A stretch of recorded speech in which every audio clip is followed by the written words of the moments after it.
The conference lights were blinding. The microphone screeched feedback through the ballroom, making half the audience wince.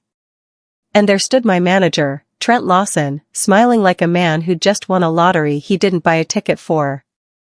Apparently, he said into the mic, holding up my report like it was contaminated, "Someone in this department thinks they understand corporate strategy better than management."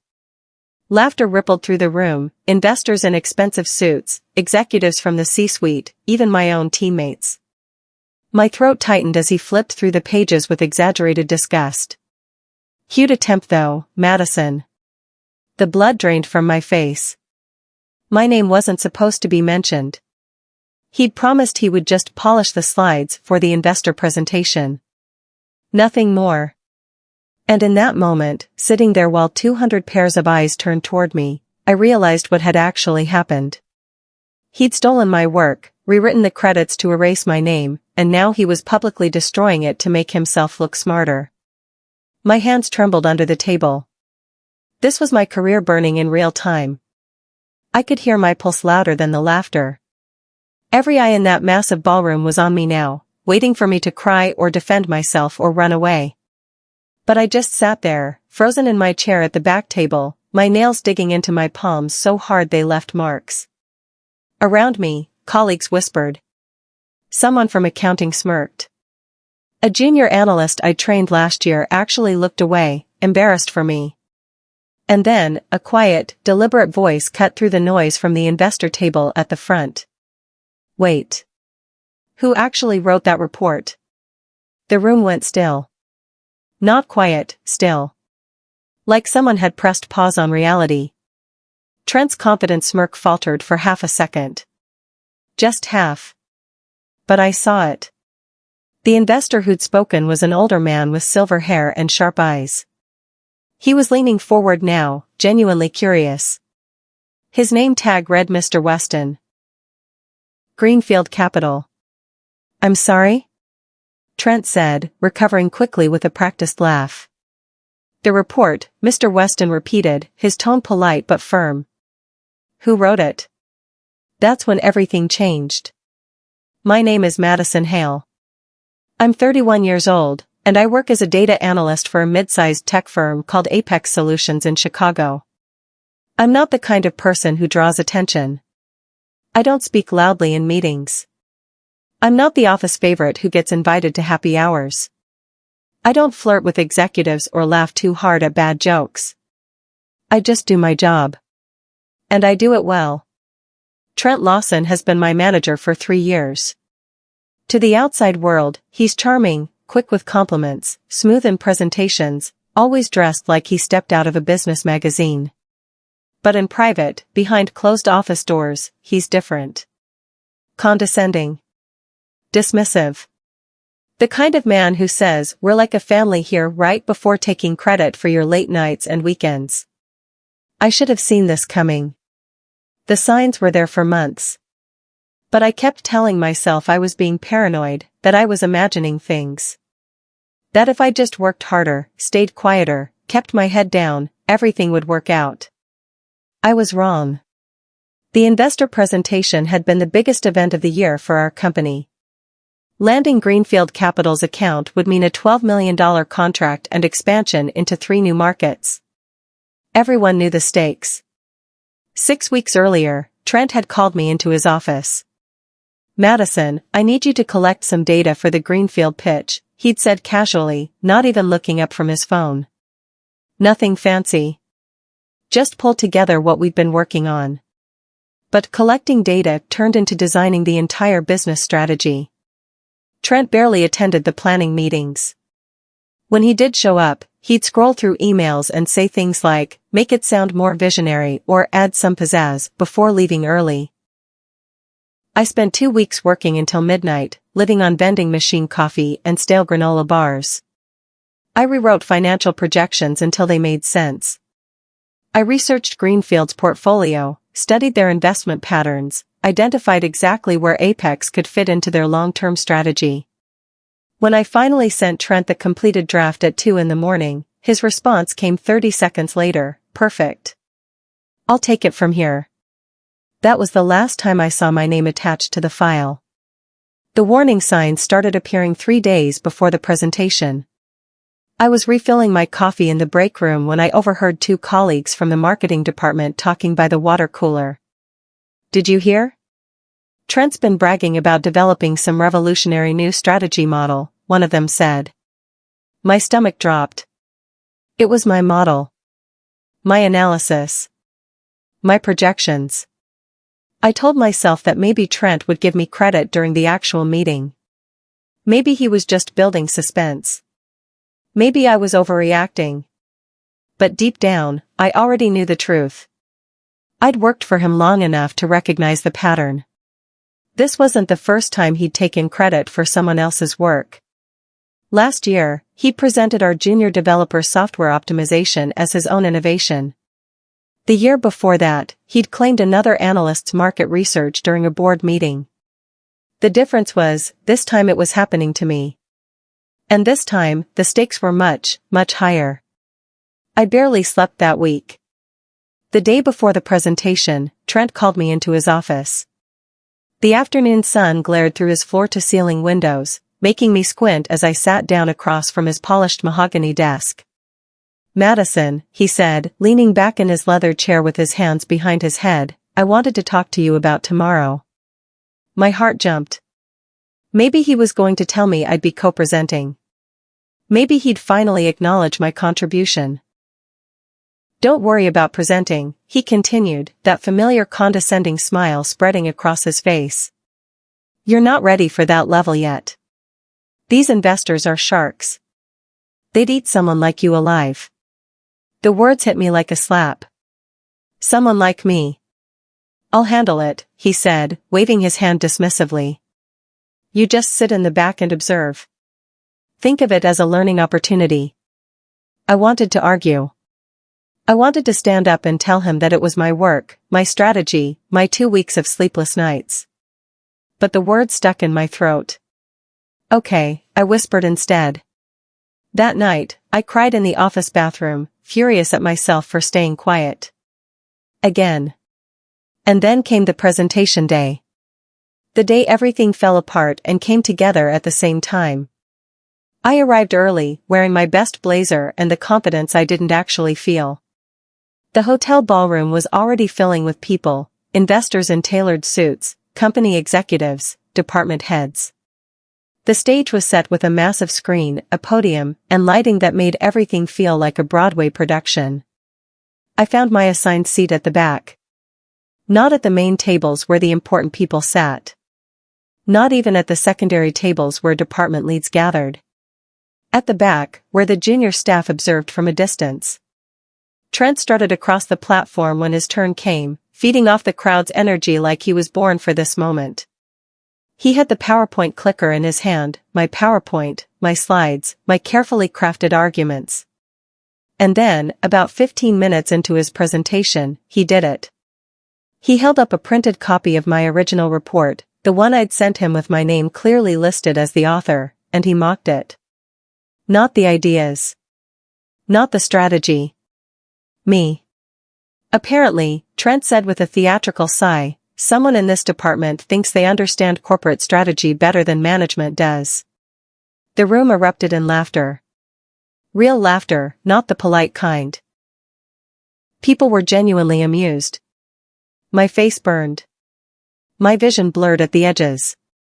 I could feel everyone's eyes on me, some curious, some pitying, some just entertained by the drama. "Huge attempt though, Madison," Trent continued, and there it was, my name, thrown out like a punchline. He flipped through the pages of my report with exaggerated disdain, pointing out sections and making jokes I couldn't even process through the ringing in my ears. He twisted my carefully researched conclusions, made my data sound naive, turned my strategy into something childish and amateur. This wasn't just criticism. This was erasure. This was humiliation designed to make sure nobody would ever take me seriously again. I sat frozen, my hands clenched so tight under the table that my nails drew blood from my palms. I wanted to stand up. I wanted to scream. I wanted to disappear through the floor. But I did none of those things. I just sat there while my career burned. The laughter was still echoing when that voice cut through it like a knife. Wait. Who actually wrote that report? The room went silent instantly. Mr. Weston from Greenfield Capital was leaning forward in his chair at the front table, his expression sharp and curious. He wasn't laughing. Trent's confident smile flickered, just for a second. Then he recovered with a practiced chuckle. One of my junior analysts, he said smoothly, gesturing vaguely in my direction. Part of the team. Mr. Weston looked unimpressed. He picked up his copy of the presentation materials and flipped through them slowly. Well, your junior analyst seems to understand our portfolio better than your senior team does, he said. These projections are the most accurate I've seen in months. And this market analysis, he tapped the page, this is exactly the kind of strategic thinking we look for in partners. Something flickered inside my chest. A tiny pulse of validation. A spark of hope. For the first time in 3 years, someone in power had actually seen my work. Really seen it. But Trent didn't miss a beat. Well, I coached her through most of it, Trent said quickly, his tone perfectly calibrated, humble but firm. Madison's learning. She's got potential, but she still needs guidance on how to present these concepts professionally. And just like that, he took my credit again. Took that tiny spark of validation and crushed it under his expensive Italian shoes. The investor nodded slowly, though something skeptical remained in his expression. I see, Mr. Weston said. Well, whoever did the analysis, it's impressive work. Trent beamed. Thank you. We pride ourselves on developing talent here at Apex. The presentation continued. Trent smoothly moved through the rest of the slides, my slides, answering questions with confidence and charm. The audience was captivated again. The moment had passed. But something had shifted. I could feel it. Mr. Weston kept glancing at the report, then at me, then back at Trent. He was thinking. Calculating. Questioning. When the presentation finally ended, everyone applauded. Trent took a small bow, soaking in the attention. Executives rushed to shake his hand. People congratulated him on his brilliant strategy. Nobody looked at me. I was invisible again. After the meeting ended and the crowd dispersed, Trent cornered me near the exit hallway. His cologne was overpowering, his smile gone. You froze up out there, he hissed, stepping close enough that I had to back against the wall. Dead silent while I was getting grilled with questions. Be grateful I handled the heat. My jaw clenched. Every muscle in my body screamed to push back, to finally tell him exactly what I thought of him and his theft and his ego. Instead, I looked him dead in the eye and said, "Boy, steady, you won't be handling anything for much longer." For a second, genuine confusion crossed his face. Then he laughed. A short, dismissive bark. Cute, Madison. Real cute. He walked away, already pulling out his phone to bask in congratulatory messages. I stood there in that empty hallway, heart pounding, hands shaking. But not from fear anymore. From clarity. From decision. I knew exactly what I had to do. I went home that night and opened my laptop. Every email. Every draft. Every time-stamped version of the report, going back 6 weeks. Every message where Trent had asked me to handle the details while he focused on the big picture. It was all there. A complete paper trail documenting exactly who had created what. My first instinct was to forward everything to HR immediately, to blast the truth across every company channel, to make sure everyone knew what he'd done. But I stopped myself. Took a breath. Thought it through. Revenge wasn't about noise. It wasn't about screaming or accusations or dramatic confrontations in crowded offices. Revenge, real revenge, was about patience. About timing. About letting someone's own lies become their undoing. I would give Trent exactly enough rope. And then I would watch him hang himself with it. So I began documenting everything carefully, methodically. I created a private folder. I backed up files to 3 different locations. I took screenshots with visible timestamps. I noted every conversation, every meeting, every moment he'd claimed my ideas as his own. And then I waited. On Monday morning, I sent a carefully worded email to Sylvia Torres, the head of our HR department. Nothing accusatory. Nothing dramatic. Just a polite request. Hi Sylvia, I wanted to schedule some time to discuss the Greenfield presentation and clarify some questions about project attribution policies. Would you have 30 minutes this week? Thanks, Madison. Simple. Professional. Innocent. I copied the email to Patricia Nguyen, a senior director in another department who had always been kind to me. She'd mentored me during my first year at Apex, before she'd transferred divisions. I trusted her. Within an hour, both replied confirming meetings. I didn't accuse Trent of anything. I didn't demand justice or threaten legal action.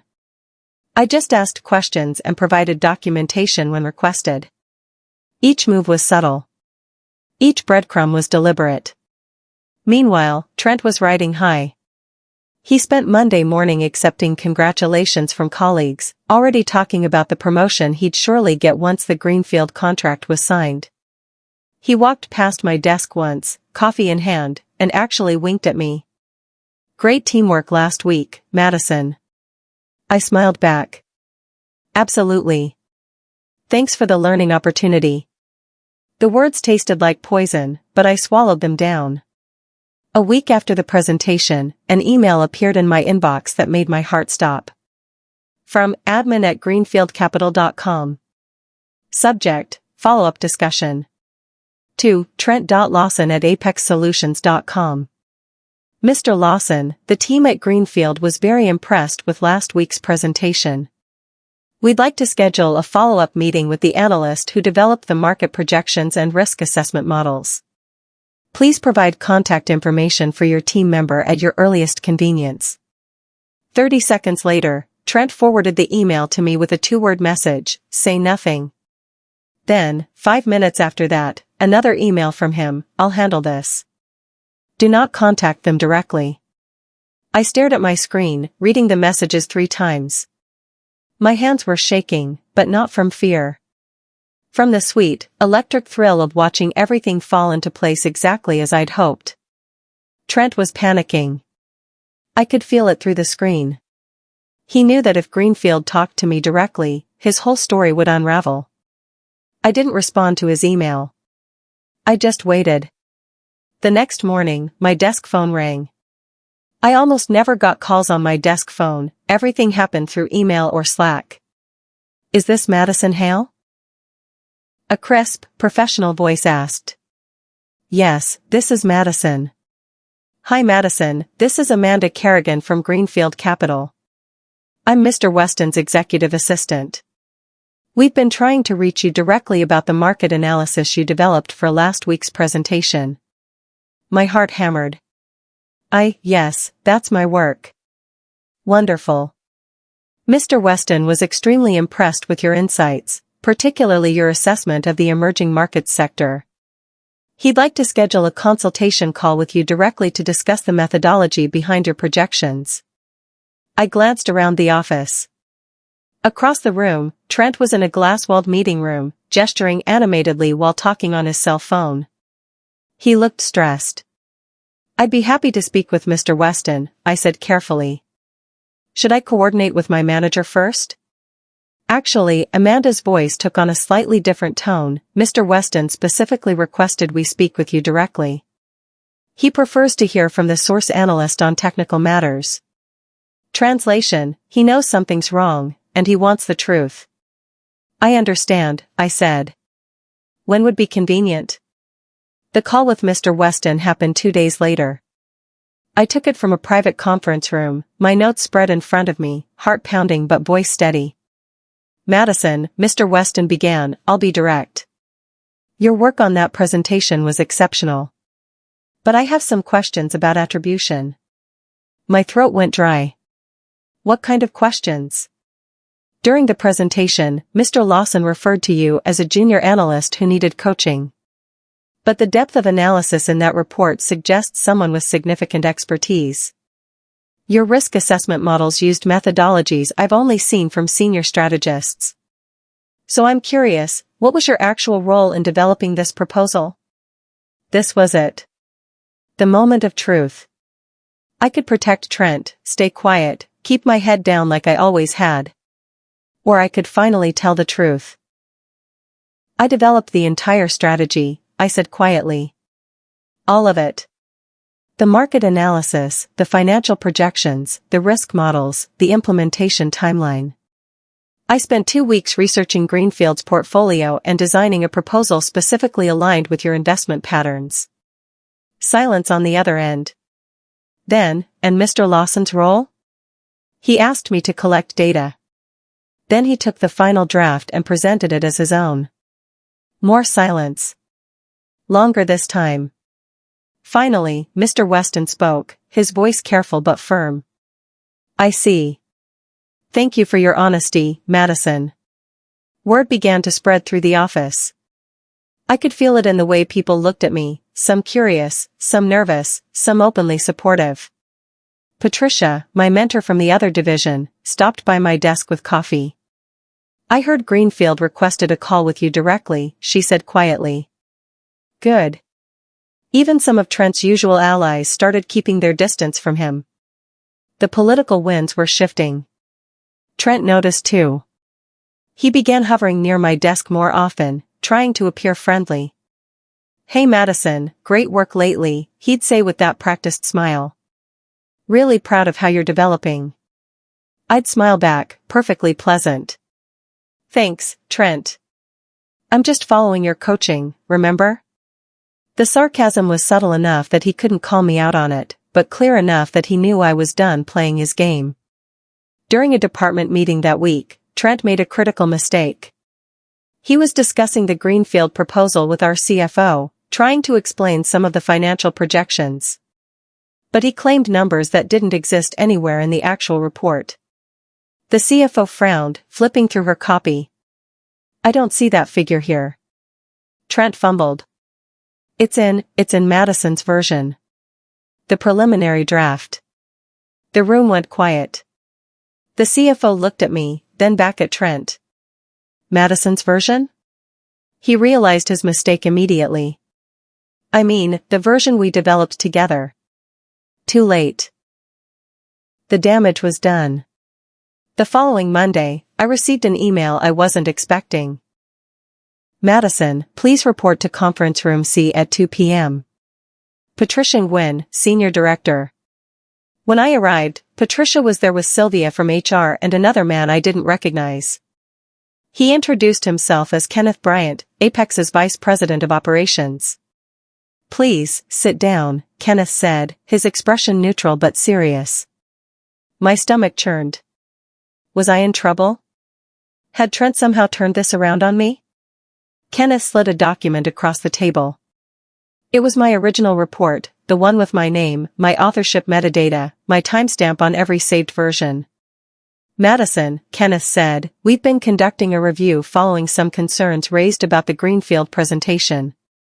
Can you walk us through your role in developing this proposal? I took a breath and told them everything. The late nights.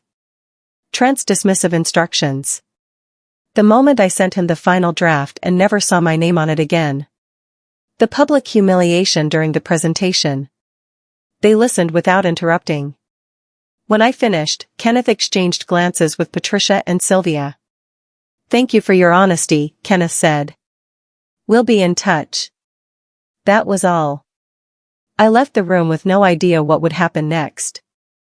The next afternoon, both Trent and I were called into the VP's office. Together. Trent arrived first, his usual confidence slightly forced. He greeted Kenneth with a firm handshake and a smile. Ken. Good to see you. What's this about? We're waiting for Madison, Kenneth replied coolly. When I entered, Trent's smile faltered. He shot me a look, part confusion, part warning. Kenneth gestured for us both to sit. Then he opened his laptop, turned it around, and projected the screen onto the wall behind him. It showed a document comparison. Two versions of the Greenfield report, side by side. On the left, my original file with full metadata, author name, creation date, every single edit timestamp. On the right, Trent's version, created 3 days later, with my name removed. Mr. Lawson, Kenneth said quietly, you presented Madison's work as your own. Trent's face went pale. Then red. Then pale again. That's not how it works, he sputtered. She's part of my team. Her work is my work. That's how management operates. No, a new voice said from the doorway. Mr. Weston from Greenfield Capital stepped into the room. Leadership means giving credit, not stealing it. Trent looked like he might vomit. Mr. Weston, I can explain, please don't, Mr. Weston interrupted, taking a seat. I've spent 30 years in business. I've seen every variation of this situation. And I'm very good at spotting when someone is taking credit for work they didn't do. He turned to Kenneth. For the record, Greenfield's investment decision was based entirely on the quality of Madison's analysis. If we'd known Mr. Lawson wasn't the strategist behind the proposal, we would have requested to work with her directly from the beginning. Kenneth nodded. Thank you for clarifying that, Mr. Weston. He turned back to Trent. Mr. Lawson, effective immediately, you're suspended pending a full investigation into this matter and other similar incidents. Other incidents? Trent's voice cracked. We've received reports from 3 other team members about similar situations over the past 2 years, Sylvia from HR said quietly. Your pattern of behavior is well documented now. Trent looked at me then, really looked at me, and I saw the exact moment he realized what had happened. That I hadn't exploded in rage or quit in tears. I'd done something much worse, I'd been patient. I'd gathered evidence. I'd let him keep lying until the lies became impossible to defend.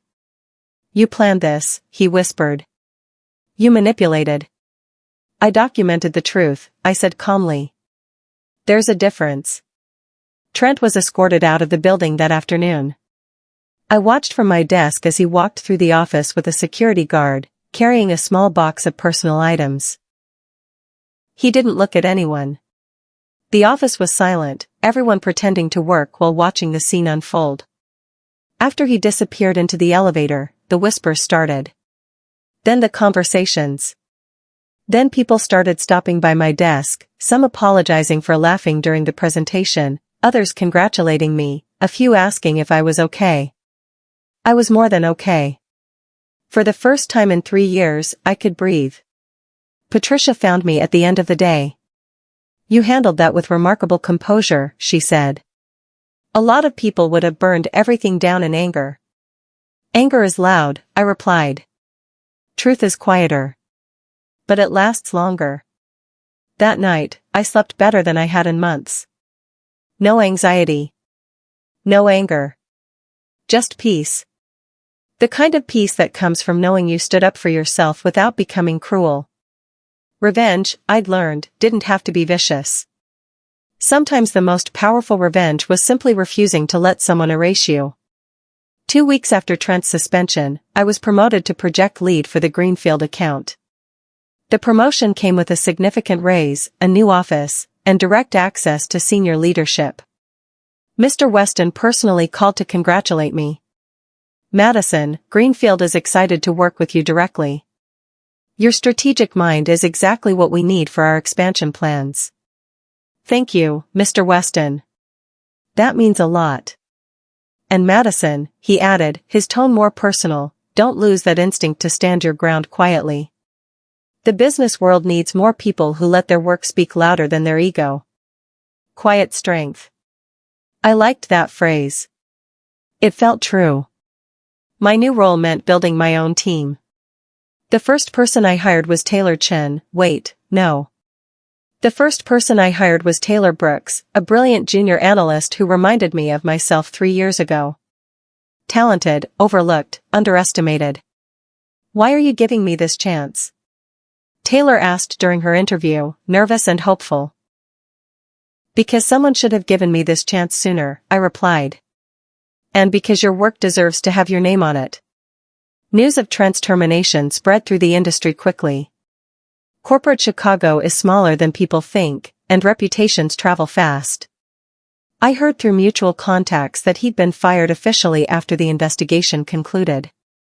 The evidence was overwhelming, not just what he'd done to me, but a pattern spanning years. Plagiarism. Falsified data.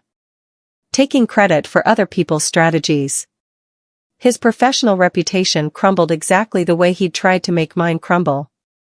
No shouting. No dramatic confrontation. Just silence, evidence, and consequences. 3 other people came forward after my case went public internally. Other analysts he'd stolen from, other presentations where he'd erased names and claimed credit. The company issued a new policy about project attribution and intellectual honesty. They called it the Transparent Contribution Policy. Some people called it the Madison Rule. I didn't need it named after me. I just needed it to exist so nobody else would go through what I went through. 2 months later, an email appeared in my inbox that almost made me laugh out loud. Subject, reference request. From trent.lawson.personal@gmail.com. Madison, I hope this email finds you well. I'm applying for a strategic director position at Harrison Analytics and listed you as a professional reference. Would you be willing to speak to their HR department about my management style and project leadership? Best, Trent. I stared at the message for a long moment. Part of me wanted to ignore it. Part of me wanted to write a scathing response listing every terrible thing he'd done. But neither felt right. Instead, I wrote back, keeping it simple and elegant. Trent, you already have my recommendation. It's in the report. Best, Madison. I hit send and closed my laptop. That was the last time I would think about Trent Lawson. Some people spend their whole lives seeking revenge. But real revenge, I'd learned, isn't about destruction. It's about living well. It's about moving forward while they stay stuck. 6 months after everything happened, I left Apex Solutions. Not because I was unhappy, I wasn't. But because I'd proven what I needed to prove, and it was time for something new. I accepted a position as Director of Strategic Analysis at Weston Consulting Group, a new venture Mr. Weston had started specifically focused on emerging markets. He'd asked me to help build the company from the ground up. You'll have equity, he told me during our negotiation. Your name will be on everything you create.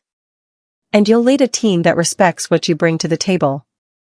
It felt like a dream. But it wasn't a dream, it was what I'd earned. What I'd fought for. What I'd refused to let anyone take from me. On my last day at Apex, my team threw me a small goodbye party. Taylor gave a speech about how I'd changed the culture of the department, how people felt safe now to own their work. As I packed up my desk, I found the printed copy of my original report, the one Trent had mocked on stage. I'd kept it, not as a reminder of humiliation, but as proof of survival. I looked at my name printed clearly at the top, Strategic Analysis for Greenfield Capital Partnership. Prepared by Madison Hale. Some people teach you strategy. Others teach you strength. And Trent? He taught me both. I walked out of that building with my head high, ready for whatever came next. Because I'd learned the most important lesson of all. Your work is your voice. And nobody gets to silence it but you.